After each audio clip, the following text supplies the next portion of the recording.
There we go. All right, so a proper welcome now that we're actually formally starting the recording. So this is Unschooling School Cafe. It's hosted bi-weekly by me on behalf of Unschooling School. And we look at different topics depending on the week. This week, we're looking at the idea of applying to university, college, cégep, or whatever it's called where you are without a diploma.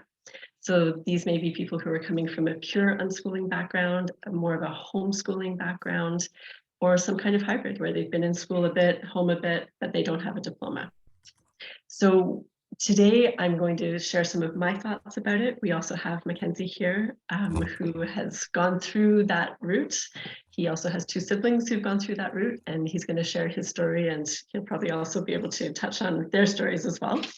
I've spoken with quite a few people leading up to today, and as a result, I have some other specific stories to share with you, both from university, college, and cégep contexts. What I realized in preparing for this is that this is a huge topic, of course, and I think it would be worthy of much more energy and focus. And so please do stay tuned. I will put together something that can look at this in a much broader way in the coming months and with more people coming in to support this whole process. So here's what I have to say about this. I think that when you've gone through your education and you're not heading for a diploma and you want to go to university or college or cégep or whatever it's called, the biggest thing is, are you ready? Am I ready to do this? And am I ready means a whole bunch of things. It means, am I ready to show the institution I'm applying to that I'm ready to be a student there? Which is probably going to require some advocating on my behalf, with doing it myself or with a parent or a tutor or a mentor helping. It also means thinking long and hard about going to university or college or cégep is a challenge, no matter what your background is. You know, especially if you're moving away from home, there's lots to figure out in those first months. Coming in as somebody who hasn't been through a formal schooling process or a structured school-based process, there's some things that you won't have done yet. And Mackenzie and I were talking about this before we started with you. Things like writing a test with a strict timeline. Things like being one of 30 or more. Things like the prof not necessarily having a relationship with you until you create that relationship. There's lots of elements like that that will be part of that early experience. So when I'm thinking about, am I ready? That's something to be aware of as well. Some of the things that sometimes people will choose to go and do a couple of courses here, maybe a year of high school, something to put them in a little bit of that university, college experience, just to kind of get a sense of how to do some of those things before they enter the whole institution. So that's just one little thought. So once you've decided that you're ready, then it's stepping into the role of being ready to show the university, college, or cégep that you're ready. And not just that you're ready, but that you'll be an asset to their program. They are used to screening all kinds of applications through grades. A lot of it is automated. They're going to get to look at you as an individual because your application is going to look different than other people's. So this is your chance to actually show them that not only are you ready and as good as others, but you've got something really special to offer. So start thinking in those lines. What is it about me, my experience, that actually makes me an asset that they might not even have realized they could be looking for as an institution? So that's kind of the, I think I'm ready moment. Those are my thoughts for that. Prior to that, so whatever age you are when you start thinking about this, is to start looking at different programs. So you want to really take time to go through a whole bunch of different universities, colleges, cégeps, and understand what's on offer. With one of the teens that I mentor, we actually took some time recently to scroll through Algonquin College's programs. And she was totally blown away by the variety of programs that are offered. And I was too. I thought I knew the types of things you could do in institutes of higher learning, but who knew that you could do some of the things they offer there? So that kind of window shopping is a really exciting and great first step. And you can do that when you're 14 or 18, whatever it is. Start to understand what's actually out there, because that then starts to make you realize, oh, that program on museum curation.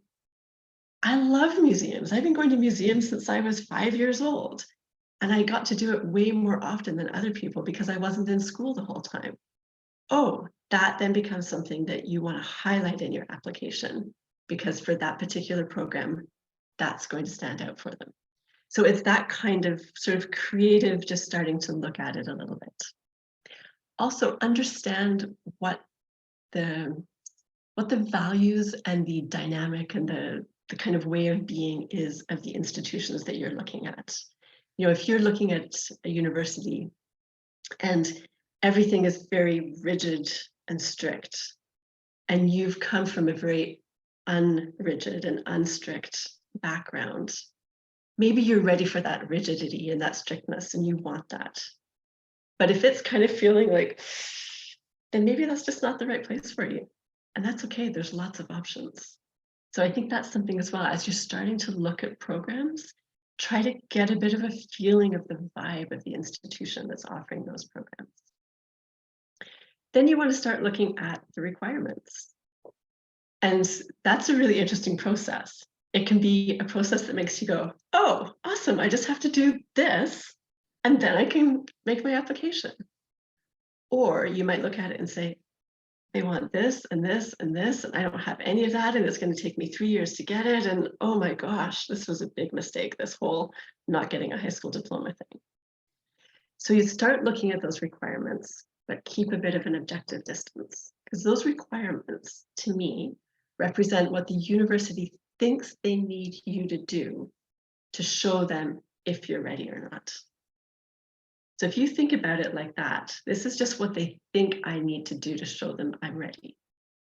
Then maybe you can say, okay, I know you guys really have that SAT thing down there that you want me to do, but actually I can show you that I'm ready by doing this, or by this letter of recommendation from this person, instead of taking the time to go and do those SATs. What do you think? So that's the kind of different approach that you can ask them if they're willing to take with you. Which brings me to the next important person. And the next important part is the person. Who are the people in this process? Applying to the University of blank is pretty big and hard because it's an institution and there's lots of rules. And so the best thing you can probably do is find a person that you can talk to. Recently, I was chatting with my son, who's now in second year at Carleton. I was asking him what he recalls about his process, because he wound up applying to a whole bunch of different universities. And he had conversations with people in admissions or in the engineering departments of most of those universities. And he said that the hardest and most worthwhile thing was being patient enough to wait until you find the person who will be like a human with you. And that those people that he would eventually find were the ones who would help him figure out how to navigate the system for that university or that institution. So you want to find the person who will see you as a person and help you navigate the system. And I had one of the people I was speaking to prior to this gave me the most amazing example of that. Her son had applied to Humber College in Toronto, and his application was assigned to an admissions person because it was unusual. It was an unschooled application. This person actually called him a couple of times to ask him some questions about elements of his application. So he wound up having a conversation with her. So she wound up seeing him as a human being, not as a number. And it turned out that she chose to call him to update him on the status of his application. And when he was ultimately accepted, she called him to let him know that he was accepted. So that's just one example of the power of making a connection with a person in the institution. And for some people, it's really easy to think, oh yeah, like I know so-and-so, and I think their brother was maybe a prof and that, like, well, I'm just going to call them. That kind of thinking comes naturally and easily to some people and not to others. But it's a really helpful process to go through. So if you're starting to think, or your child is starting to think about a particular university, start thinking who you might know that has some kind of connection. And don't be afraid to ask. You know, people who are involved with education are really excited when young people are excited about education. They want to help that process if they can. So you're not calling somebody up and saying, hey, my like uneducated, unschooled kid wants to go to university, can you help them? You're calling to say, I've got this, you know, alternatively educated person that I'm working with, my kid, whoever it is, and they're so excited about going into this program. You know, I think you might have a connection to that. Would you be willing to have a conversation with them so they can learn more about it? And, you know, could you be part of their process right now? And that kind of thing, people are generally really, really happy to have those conversations. And if you really don't know anyone, then you might look at, well, who can we just call within the university? If it's a large department that they're applying into, you might start with admissions. You know, can you just get to somebody in admissions who'll be a friendly voice and help? Or if it's a really specific department, like a music department, maybe a cold call to the music department. Who's the person that I could talk to? I want to learn more about your program. Always that, I want to learn more. Tell me about your program. And I think one of the things that a couple of parents told me this in preparation for this call today was that for some places it will be a no. Some places just will not talk to you without a high school diploma. They just won't. And that's okay, because that's their thing. And then going back to what I said earlier, maybe those are the places that it's actually not the right fit for you anyway. Because if they really are incapable as an institution of pulling back from the usual process to deal with you as an individual, then you might not enjoy that program as much anyway. If you know, because you probably want to be an individual. So that's just one thing, is to realize that it does happen that there are places that the answer will just be a no. And of course, with all of that is being prepared to advocate for your child, for yourself. And sometimes that advocation, what's the noun? Advocate, Advocacy. Whatever it is. Is it advocacy? Advocacy, thank you. Thanks, Carrie. That advocacy will lead you into interesting places. I know of somebody who's applying into CEGEP as a foreign student, though she lives in Quebec. But that was the route that they could figure out to let her in. I know people who, actually the parent of 3 now college or university students who were unschooled, she said that she felt all of the institutions they dealt with just categorized them as mature students, even though they weren't. But there's that mature student way of applying that throws out all the rules. So it's knowing they do have a way of accepting unusual applications. I just maybe need to nudge them a little bit to help them see that they could decide to use that route on me, even though I'm local or usual age and not a mature student. So those are the thoughts I wanted to share to get us started. I'd like to bring Mackenzie in now. So Mackenzie, would you sort of share a brief overview of what your route was through your schooling at home years, and also the classes and so on that you did that weren't home based, and then how that allowed you to apply into university and what you're up to right now? Yeah. So hi everyone. So yeah, Mackenzie. Currently I'm enrolled as a 4th year student at the University of Ottawa, pursuing an undergraduate degree in psychology. So I've been unschooled, homeschooled, different definitions, since I am about 8 years old. So I went up to 3rd grade in primary school and then was pulled out. So for me, my unschooling years was a bit more structured, but that was more because of the type of classes or the type of knowledge I was interested in. my primary interest was in sciences and math when I was younger. So I did a lot of at-home learning for things like history and writing, and then I did also a lot of programs. So there were retired high school professors who would teach chemistry. They had a lab set up in their basement, and they would run programs with homeschooled children in Ottawa.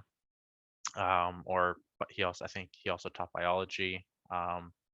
So in that sense, I had a bit more of a structured unschooling experience compared to my two younger siblings, who they were a lot more interested in art and history and that aspect. And then when I was 16, I applied to the Head Start program at the University of Ottawa. So for that application process, it was my parents essentially. So they wrote a letter to the university, to Julie Parent, basically saying, our son is unschooled. However, this is the grade 12 Ontario curriculum. Here is what he's done. And they kind of quantified my experiences to how they met the requirements for grade 12 high school. They got a sign off from a Ontario principal. There was someone who was doing this for high school students. For unschooled students. This was kind of something he offered.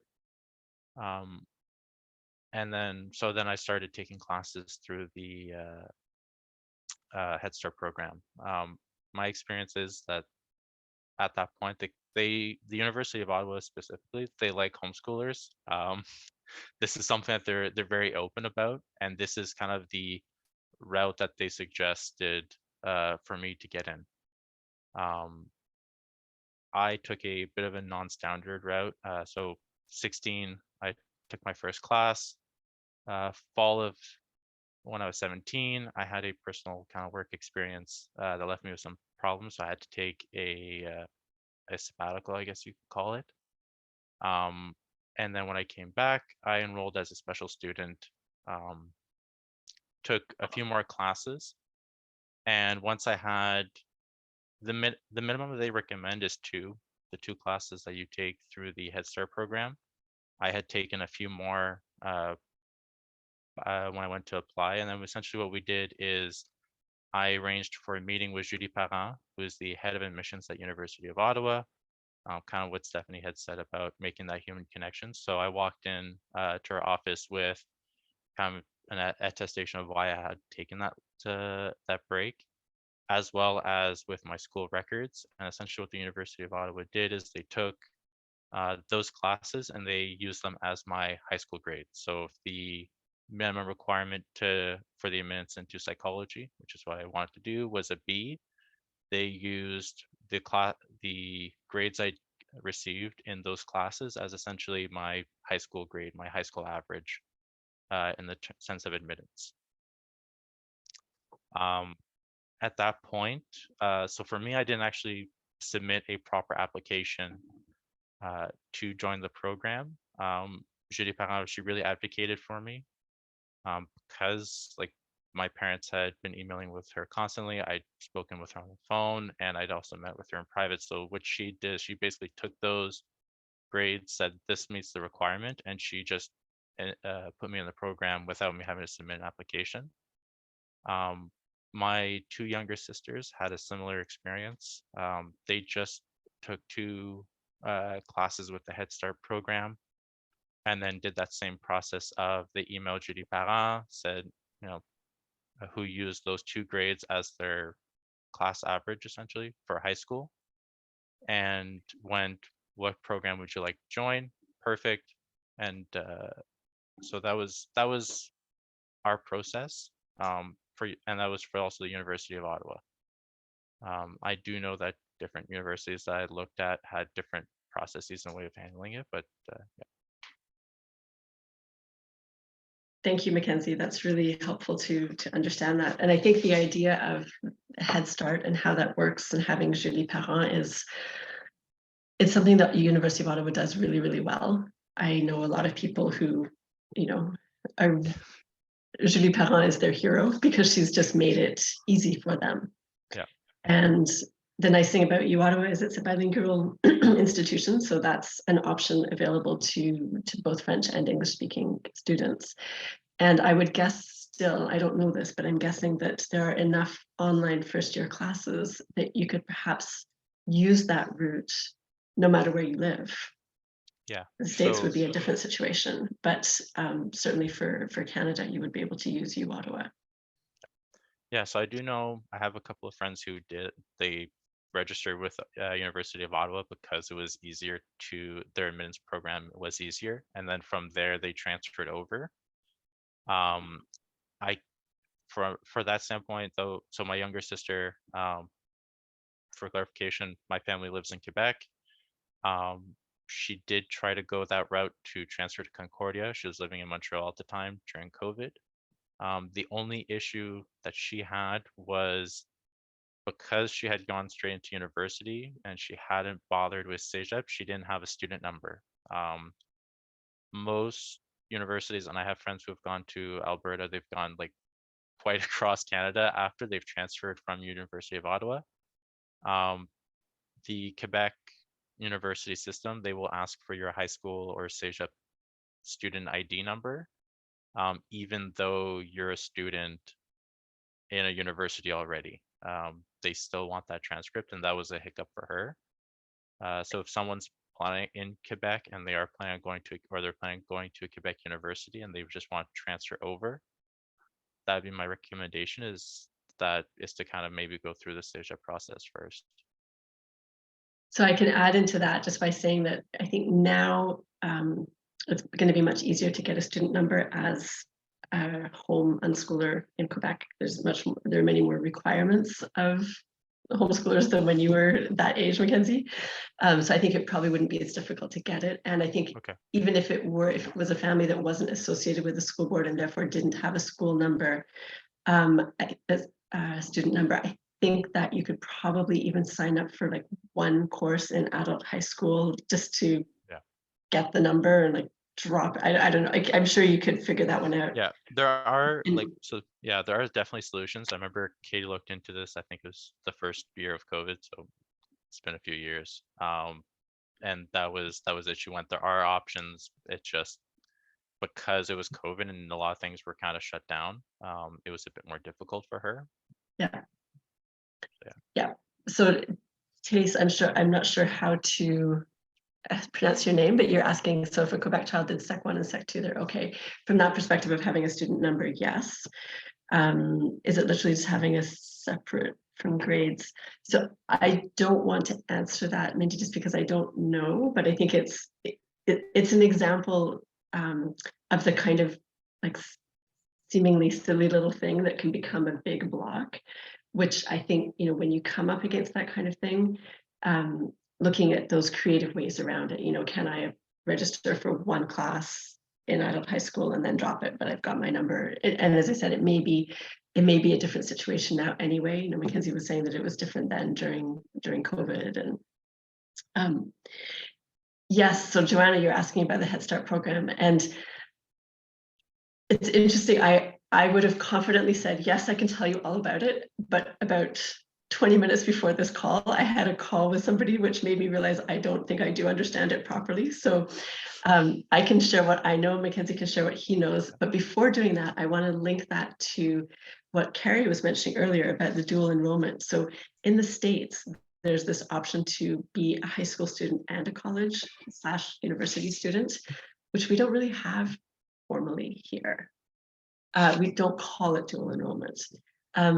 It's a brilliant option for a homeschooler because it does allow you to, to start getting some marks and all of that kind of stuff. If you want to spend that time in the institutions, it can work really well.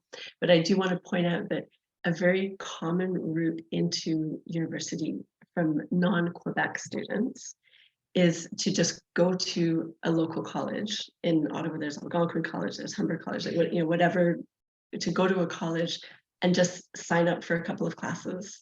You don't have to be enrolled in any kind of specific program. You can just do classes as of the age of 16, and some are even flexible with their start age, their youngest age. And from there, as Mackenzie said, you've got those marks, and those marks then are what you can use for the mark portion of applying into other institutions of learning. So that notion of using college as a springboard into university is something to consider no matter where you live. And yeah, so let's go back to the Head Start program. So basically, I think the term Head Start is maybe even used in different ways in different contexts. There's now a Head Start program at the Dominican College in Ottawa, which is more focused on philosophy. And that's an online program. If anybody's interested in online courses, which can be taken for credit if you want, then you can do that through the Dominican College. You can email me and I can give you the details on it. So yeah, it's online or in person. So their Head Start program is sort of defined in one way. I'm not exactly sure, like I know that you can do it and it leads into a degree program, or you can just do some classes. But what I learned just before this call today was that somebody I spoke to did Head Start high school level equivalent classes in university. So that he did those like grade 12 equivalent or Sec 5 equivalent classes at the university, and then was able to use those essentially high school marks to apply into the university program. The Head Start program also allows you to take some university level, like first year classes, and then use those marks to apply into the program. So maybe I think before I didn't realize the breadth of it. Mackenzie, maybe you can say something more based on that. Yeah, so the Head Start program, I mean, the how they explain it is essentially it's a program for, they say grade 12 students. I didn't, well, like I said, when I did it, I was 16. So they're very flexible on the age. Although I wouldn't recommend going much younger personally. I have friends who did it and it wasn't great. They didn't have great experiences with it. But basically what it is it's overachieving high school students is more or less how they put it. And it's an opportunity to take any first year university class. I say first year usually because second year classes have like prerequisites of you have to have taken this first year class, but it's really, you are enrolled essentially the classification is as a special student and you have access to any class. So as Stephanie mentioned, there are the University of Ottawa, the designation is 4U, so like the number 4 classes. Those are high school equivalency classes. When I was 16, that's the first class I took was Intro to Calculus and Vectors. And then after that, I took the first year university level course, Calculus. So I did both. The one thing that I will say, so kind of disclosure, the reason why I took a 2-year break is I had an incident at work that left me with some mental health problems.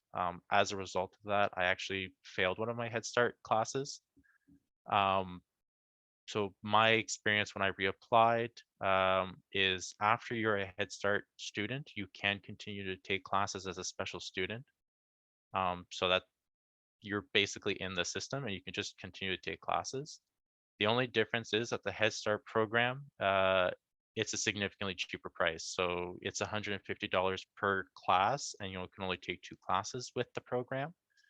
And then if you decide to continue taking classes as a special student before applying, you're essentially just charged the regular class rate as a part-time student, which is up to 2 classes per year. And I think I want to say it's about 1,500 total or close to that, but tuition costs change.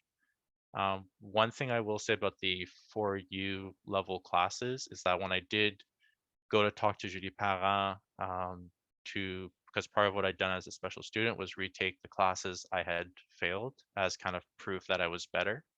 I'd also went, but I have this 4U level class, is that in my particular case, she said that that doesn't count because I had university classes. They weren't going to look at it.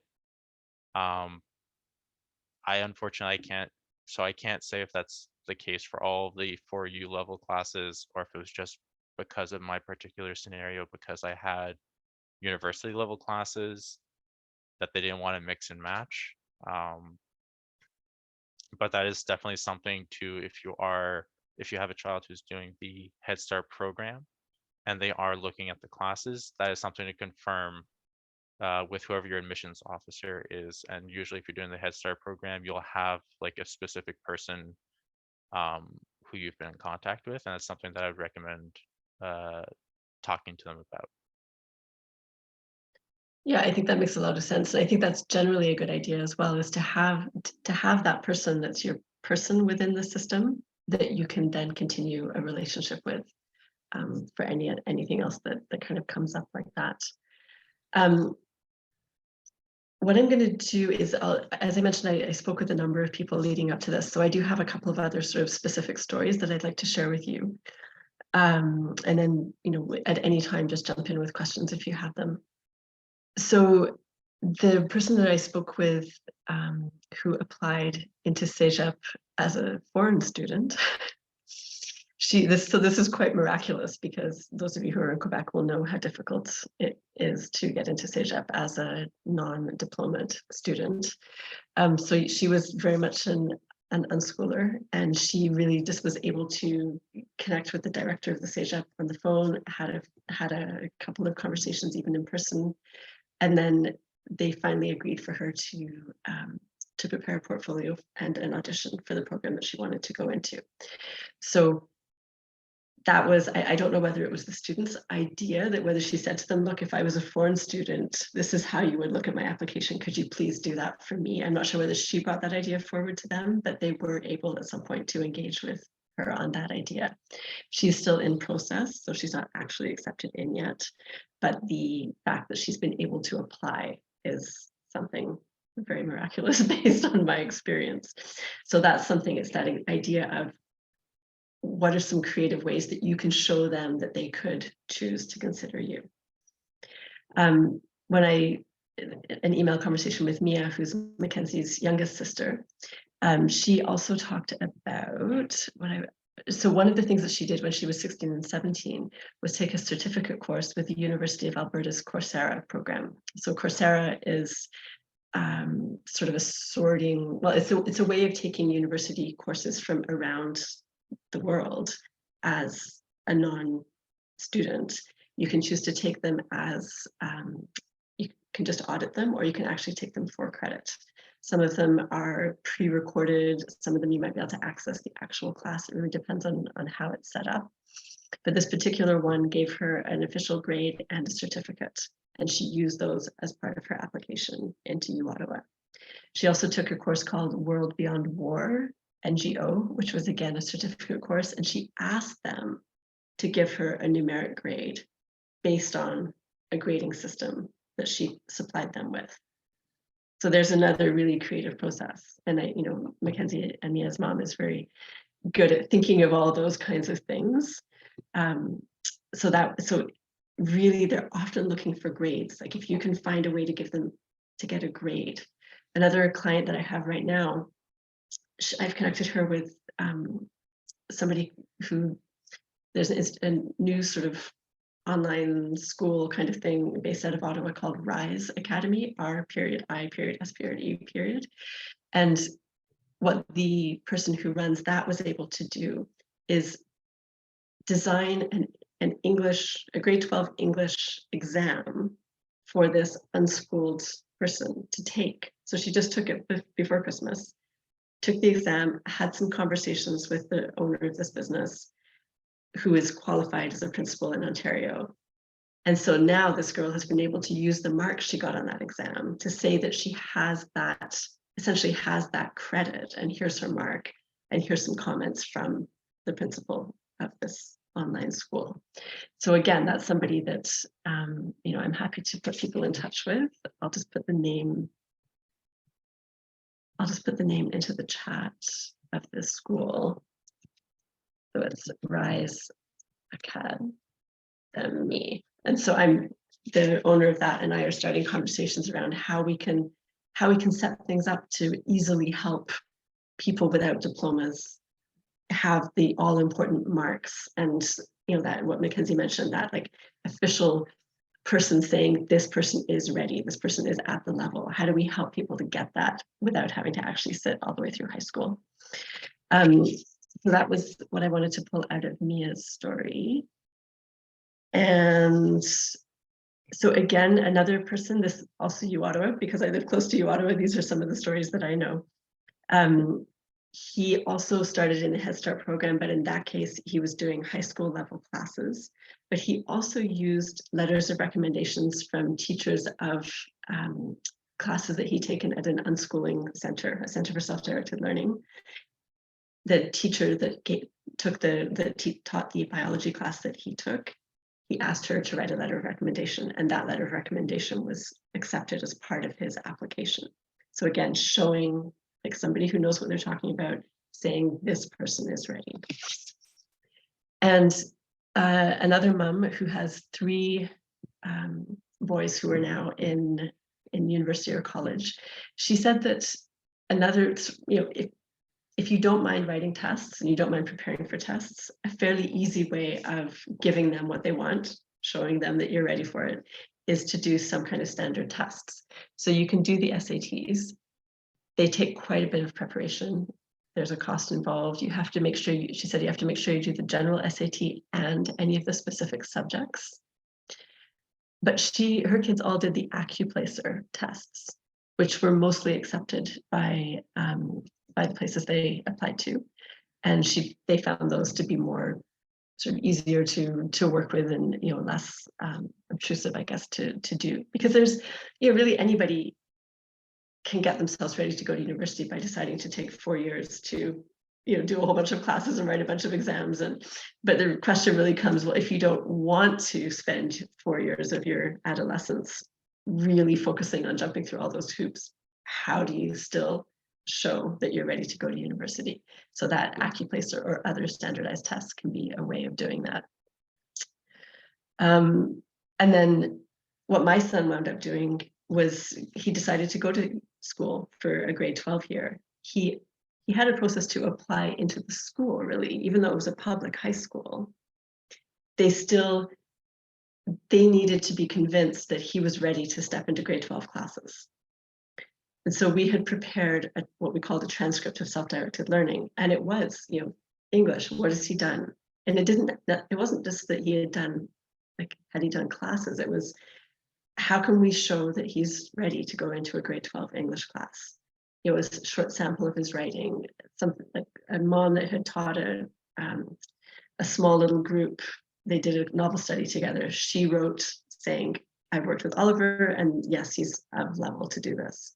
So once we convinced them that he was ready to do grade 12 level university stream classes, he simply did a year, interrupted by COVID, but a year of grade 12, had 6 grade 12 classes with marks by the end of it, and used those as part of his application.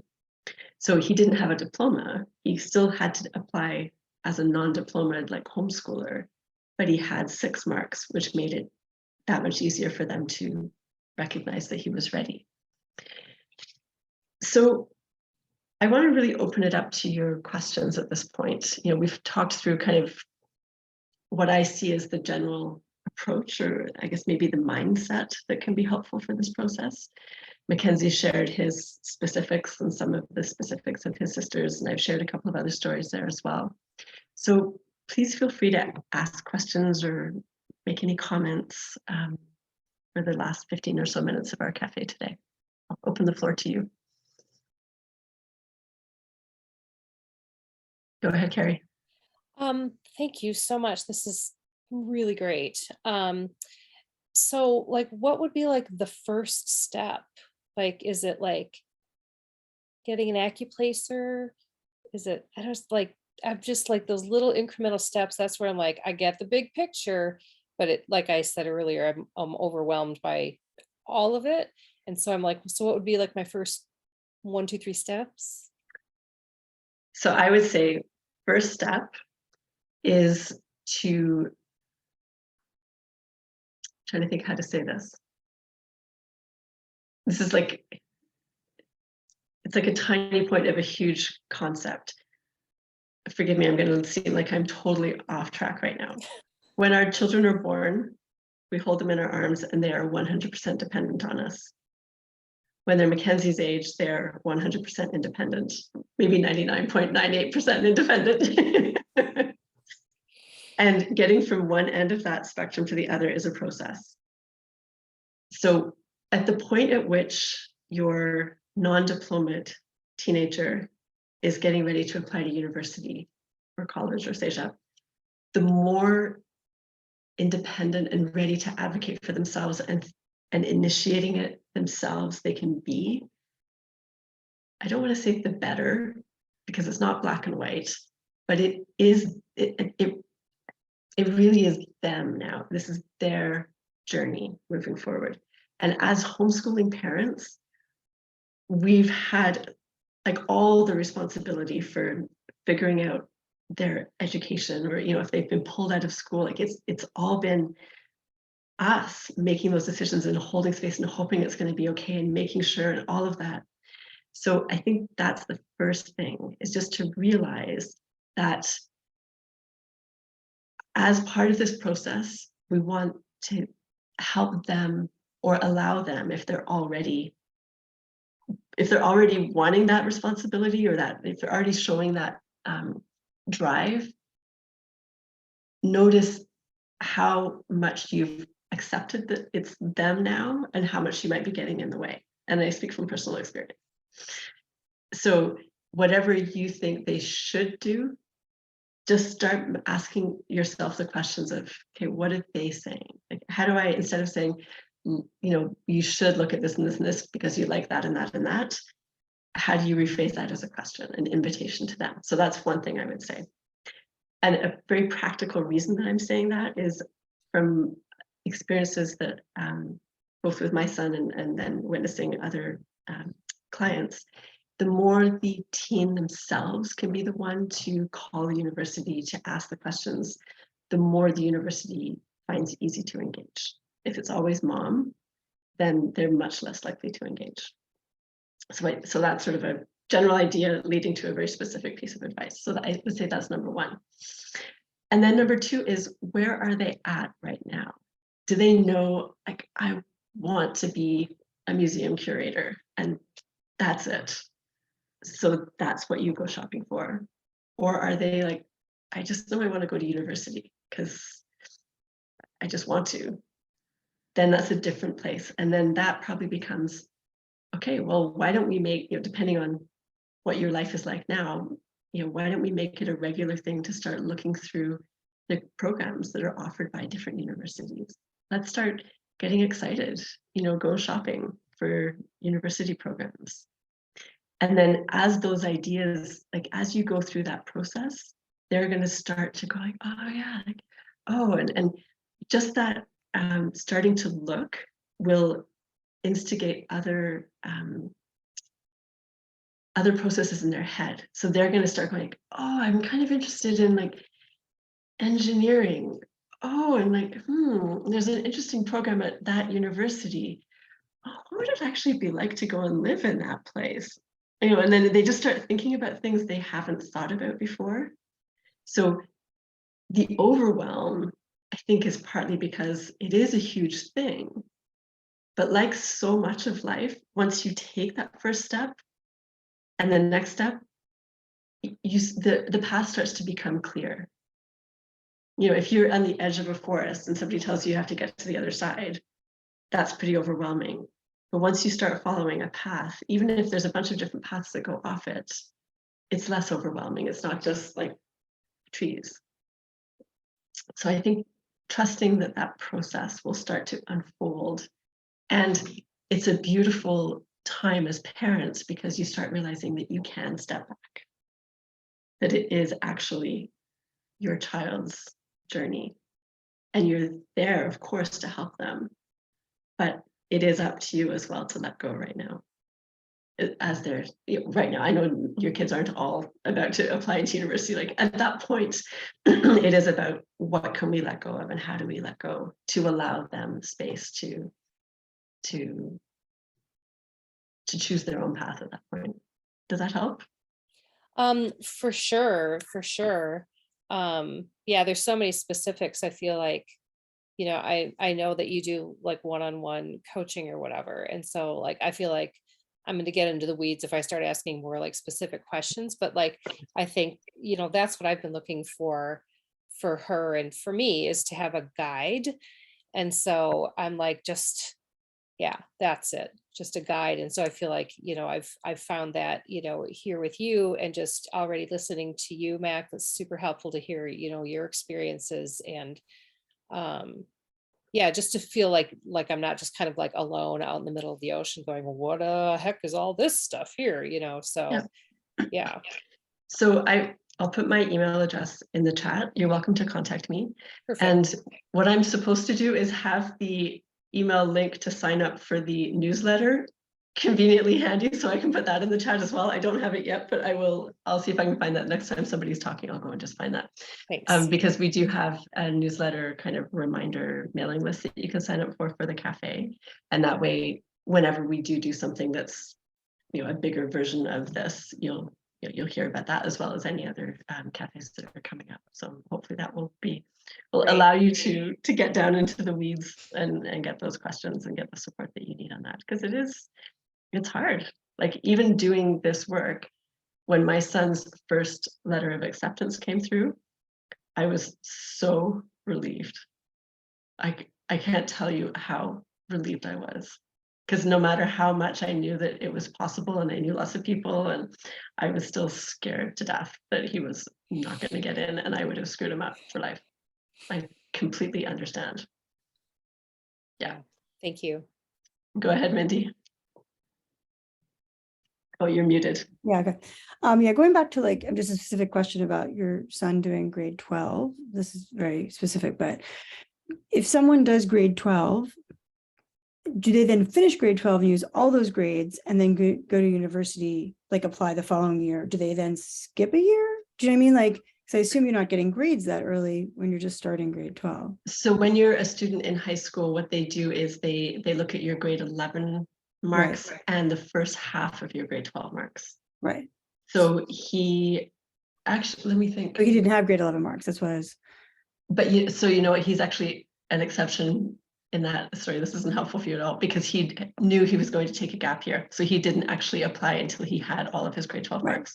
Well, that's actually related to what I was going to ask you. Like, do people ever do that? Does they like do grade 12 and then take a gap year and then apply to university? Or I was even thinking, I related to that, like, I know the SAGEP question is really tough, like, 'cause it's so hard. Like, is it possible to get into SAGEP here with grade 12, doing grade 12 in Ontario, and then applying to, like, you know what I mean? So yes. I mean, and especially if you're living in Ontario, let's say. Yeah. If you work that part out.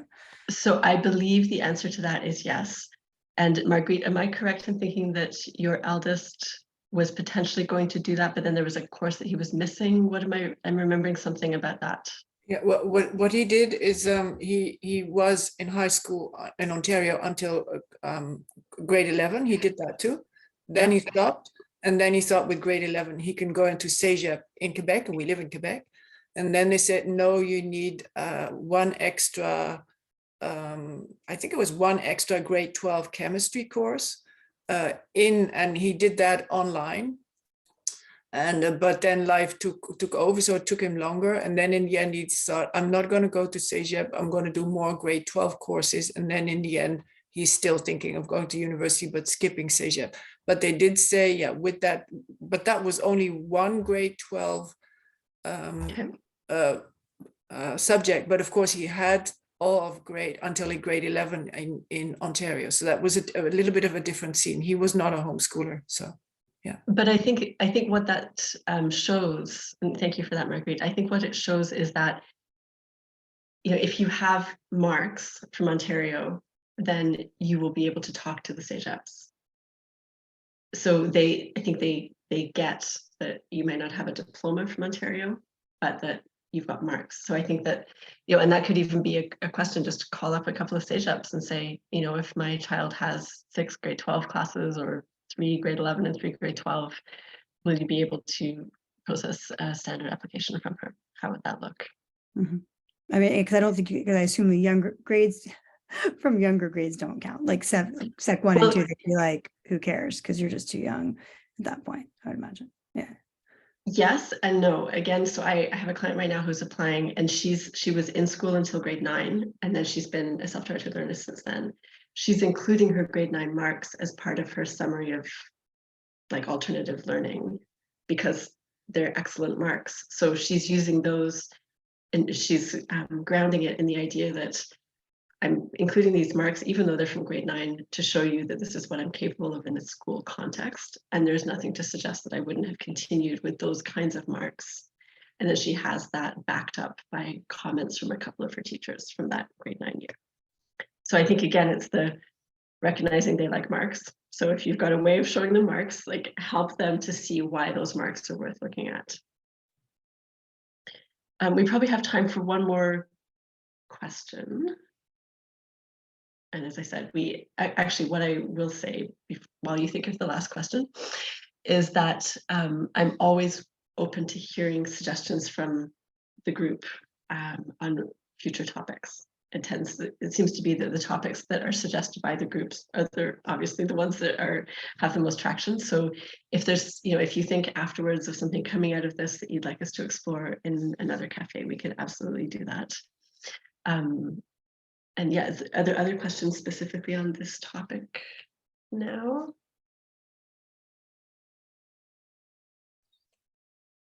Go ahead, Carrie. So the kind of the whole thing that we're talking about here is getting into university or college or whatever the third word is that I don't know because I'm from the States, is without a diploma and without a GED. Am I correct? Yes. Okay, because here one of the big questions going around is, you probably know way better than I do, is like GED versus diploma. And I'm like, I'm excited, for Paige to be able to skip those, because it's just the less jumping through hoops and like gathering marks. I understand it's a big deal, and getting a student number, which makes me laugh hard. But do you have an opinion about GED versus diploma? Or maybe I don't even need to ask about that or think about it. I don't. I know somebody, there was a really great comment that somebody had put in one of the Facebook groups I was looking for before we came on. I couldn't find it. And she talked a bit about the GED versus diploma. So again, Carrie, if you don't mind emailing me, I will find that, because absolutely, yeah, other things. Yeah, Then then I'll be happy to find that. And what I'll do is when I send out the newsletter follow-up to this session, I'll make sure to include information about that particular question. Thank you so much. In there, so let's make a note of that. But I think really what it comes down to is, as I said, like anybody can go through all the hoops and get the marks or get the diploma or do the GED or the SATs or whatever it is. You can do that, but the question is that what you want to do? Is that how you want to spend those years? So if you're going to do it, then it's probably like whichever's easiest, and check with the universities to make sure they're going to recognize it and whatever. If you don't want to do it, then that's sort of what we've been really talking about today. And Mac, I was actually going to turn it back. So I'm really glad you have something to say on that. And I was going to say, having listened to the questions and the conversation today, from your vantage point, do you have any kind of final words of wisdom? And while you're talking, I'm going to go find that link. So I am still listening, but you'll see my eyes moving as well. Yeah, this might help you, Carrie, a little bit, but having gone through this experience from the side of the student, and having had like a lot of homeschooling friends who have had different experiences and have gone different routes, the big piece of advice I'd kind of give, and this sounds really stupid, is have a conversation with your child about what it is they actually want. And it sounds really dumb, but I have friends who didn't have an interest in going to university and just kind of did it because, especially I'm an older person now, so when I was homeschooling in Ottawa, like I was one of the first generations. There weren't very many homeschoolers older than me. So we had a lot of parents who had the idea of, oh, you need to go to university because you don't have a high school diploma. And their child wasn't interested in the programs offered at university, they would have preferred a college program, or some would be very happy just going to CEGEP, and they have an idea of what they want to do, because that'll also help focus down what you would need to do. So like the process I needed to do was, I originally wanted to do mechanical engineering, and I wanted to go, so the easiest route for me was UOttawa. But that was what I wanted to do. I eventually ended up switching to psychology. But that's kind of like informing, that helped to narrow down for my parents as well, what the process was. Like UOttawa had a very set process. This is what you do these 3 steps, and as long as your child passes their classes, they can, right? So to have that kind of like interest of your child, because a different university is going to have a different way of admitting students. So some of the, like, UOttawa doesn't care if I had a GED or any high school grades. They just wanted an attestation from my parents saying our son has done this, which relates to this in the Ontario curriculum. They went, and that was good enough for them. I think Carleton had a different admittance process, which is why part of the reason I didn't go to Carleton was because for me the best route. But so part of it is if you have younger children, it's a bit harder to have it figured out, is just kind of knowing is if the child knows what it is or what they want to do, a bit, a vague idea. And the other piece of advice I had is, and this was Judy Parent who told us this, is once you're in, it's very easy to swap programs. Like, so I got in accident. She put me in the wrong program, and it was very easy to just switch to the right one. She was doing, it was a BSc instead of a BA in psychology, which that's my new. But what that was the other thing she told us is, as long as it has the same admittance requirements, that can also be, is that it's fairly easy to switch once you're in the system. But yeah, That's huge, and a huge number of people do actually switch within the first couple of years, whether they've come from a school background or a non-school background. That's a really good point. And yeah, that idea of knowing roughly where you want to go and working backwards from there to see what the requirements are. And I think that also, that conversation, that all important conversation that Mac is talking about, it helps you even to see, do I actually want to go to university? Because so often in homeschooling contexts, or the context of, your child is in school and it's not going well and you want to pull them out, but what about university? Like, it's such a big question. And yet these days, there are more and more and more people who don't need university for what it is that they're doing, to really focus on what you love. Is it going to be a mentoring process? Is it an apprenticing? Is it traveling and doing certificate program, like whatever it is, there's so many ways to find your way forward. And so I think that's a really good point as well. Mindy, quick last point. It's not a question, actually. It's like, as a comment, I think now that I think of it, that might be helpful, almost as a closer, because I think this also is an assumption that one needs to go to university if they are very intellectual, and academically oriented. And I was just thinking that my grandfather was a high school dropout. I mean, he was considered a high school dropout, and he ended up working for the city, but like, he spent his whole life learning and reading. He would like sit in his chair, do you know what I mean? And like, never became a professor, but he was super happy. And do you know what I mean? So I think it's probably also important to be careful, because often people talk about not going to university if you're good with your hands, you're doing other things. But what about, maybe there are some people who actually do love to think and read and talk, but actually still don't, you know what I mean? Like, need to find a way to make a living, but this assumption too, that a university degree is the gold star for being a critical thinker and an intellectual. I think being sort of a independent intellectual, I think, is another path that I think people don't necessarily think about. And it's more radical, admittedly, right? But we're used to being radical. Yeah, no, but I think it's such an assumption that, like, if you're good at school or like you can do that you should, but I don't hear a lot of people talk about that. Do you know what I mean? That, and I think, and I mean, that almost becomes a whole other conversation, but I know we also assume that because we go to university means we have to get a university degree. Right.